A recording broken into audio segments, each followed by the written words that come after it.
बंसवाल ने बताया कि विगत दिनों बनारस में चाइनीज मांझे से कई गंभीर घटनाएं सामने आई हैं, जिसमें एक व्यक्ति की मृत्यु भी हो गई थी। इसे लेकर बनारस में व्यापक अभियान चलाया गया, जिसमें जगह जगह छापेमारी की गई। इस क्रम में थाना सिगरा को बड़ी सफलता मिली। कल देर रात विद्यापीठ क्षेत्र में 2 व्यक्तियों की सूचना मिली, जिनके गोडाउन में भारी मात्रा में चाइनीज मांझा रखा हुआ था। पुलिस ने छापेमारी की और कुल्लन कुशवाहा व जितेंद्र कुशवाहा के गोडाउन से लगभग 20 क्विंटल चाइनीज मांझा बरामद किया।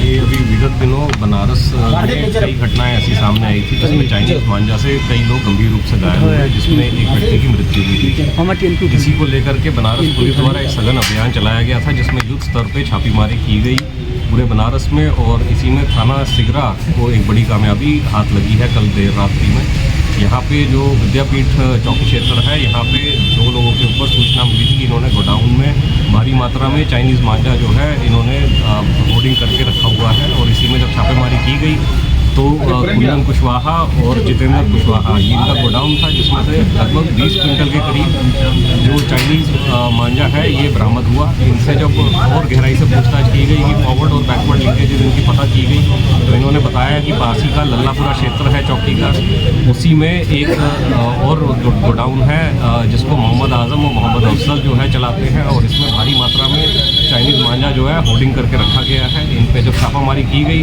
तो उस गोडाउन से लगभग 130 क्विंटल और प्रतिबंधित मांझा मिला है, और इसको पुलिस ने कब्जे में ले लिया है। चारों अभियुक्तों को हिरासत में लेकर के पूछताछ की जा रही है, और इनके द्वारा बताया गया लगभग 1.5 करोड़ का जो माल था ये पकड़ा गया है। और ये लोग जगह जगह पे बनारस में सप्लाई करते थे, जैसे चौक क्षेत्र से 6 क्विंटल के करीब बरामदगी हुई थी कुछ दिन पहले, रामनगर और बाकी जगहों पे भी कुछ मात्रा में बरामद हुआ है। सर, मकर संक्रांति के समय इस तरह की छापेमारी, लेकिन ये में क्योंकि ये प्रतिबंधित इसीलिए किया गया था क्योंकि बहुत ही जानलेवा है। ये बहुत जो शार्प जिसमें कांच लगा करके इसको बेचा जाता है, जिससे कि जो लोग पतंग का खेल करते हैं उसमें आपस में जो काट लड़ाने का काम इजी हो जाता है, इसीलिए लोग इसको खरीदने के लिए तत्पर रहते हैं। इसकी खरीद फरोख्त में भी जो खरीदने वाला है वो मुजरिम माना जाता है, और यदि कहीं पुलिस को सूचना प्राप्त होती है कहीं बिक्री हो रही है या खरीदा जा रहा है तो दोनों के ऊपर कार्रवाई की जाएगी। बड़ी मात्रा में कुछ रिवार्ड दिया गया है आपकी तरफ? पुलिस टीम ने क्योंकि अच्छा काम किया है 25,000 का इनाम मेरे द्वारा घोषित। इतनी बड़ी मात्रा में चाइनीज मांझा यहाँ